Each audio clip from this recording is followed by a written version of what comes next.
getting divorced, and 34 years with one person, I really just can't see how do I build a new life with a new person when it took 34 years to have that life. So I don't know, but well, I'm not worried. I'm not talking about that part. I'm talking about the part you said, like you still, like as far as dealing with the fact that you're not married. You know what I'm saying? That you're not with that person.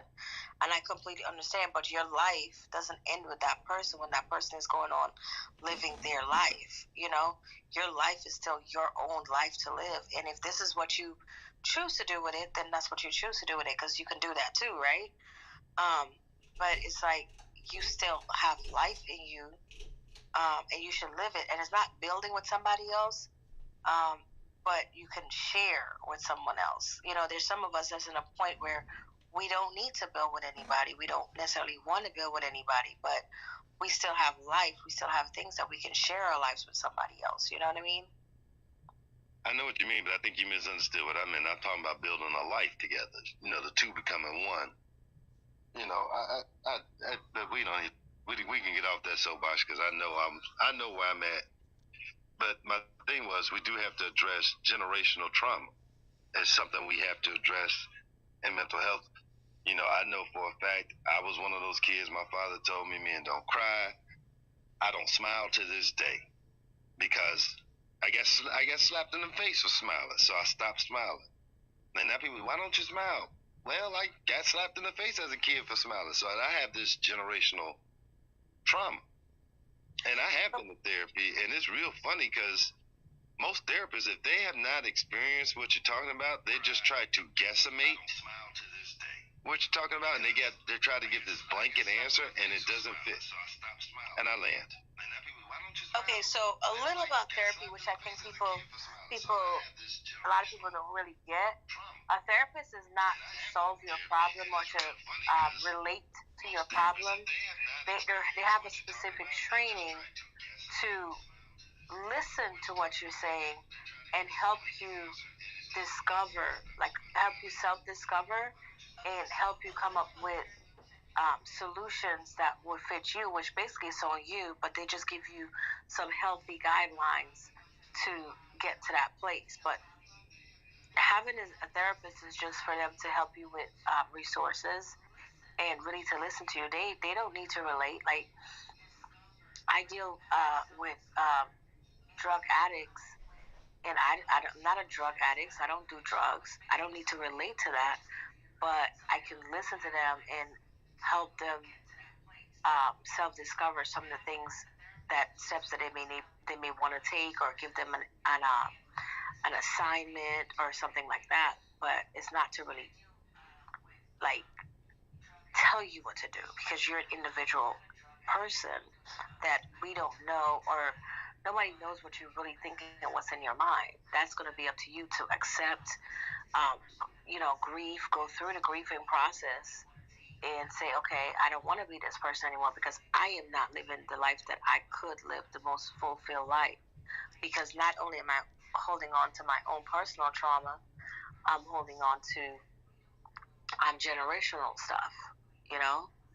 And, I know that I don't know if this still happens, but there was a time, and just take this with a great grain of salt, but there was a time where before you got married, if you were in the church, you had to have marriage counseling with the church first, to get to some kind of understanding or pathway that you guys should be, taking.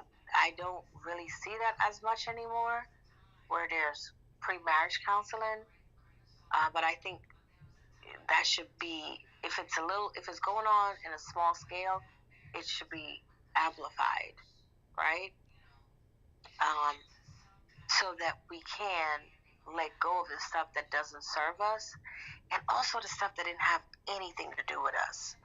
Imagine living your life based on how other people live their life. It has nothing to do with you and your existence, you know? But it's like, to say, let me ask you this, and I'm not picking on you, I'm just asking, anybody can answer. Would it be different if your wife, if you were if the spouse was deceased, Stefan, if your wife was deceased, would you feel, ex-wife, would you feel better to move on with someone else? I couldn't tell you, really. I haven't ever given it any thought, honestly. Okay. You know, because maybe that's another thing. I've heard people. I don't know. I watch a lot of these older people talk about marriage. As a matter of fact, I met a guy, a man the other day, and he was married for 62 years. 62 years. And I straight up asked him, because y'all know I don't have no manners. Did you ever step out with your wife? Like, was there, I asked him a couple of questions, like I was interviewing him. Like, was there any time that, anytime, anything that happened to make you say, you know what, I want to leave this situation? But there was a background history of how he saw things, how he saw marriage, and things like that. And then you hear people have been married for a long time to the love of their life, but then they meet somebody else that doesn't replace that person, but still is someone that they can share their life with, and they're like happy, and they'll say, yeah, my deceased wife would be happy with this situation, But I don't think you can stop loving anybody, but it's very hard for me to think that because I love somebody, I stop living my life, no matter what they've done to me. Well, Millie, not even trying to make this about me, but I really want you to understand something about me. It's not that I can't go on with somebody else or that I can't love somebody else. In all honesty, I don't trust love anymore. And I land my plane. Okay. Well, let's go ahead and gather up and give Stefan a big hug and encourage him to continue his therapy to release some of this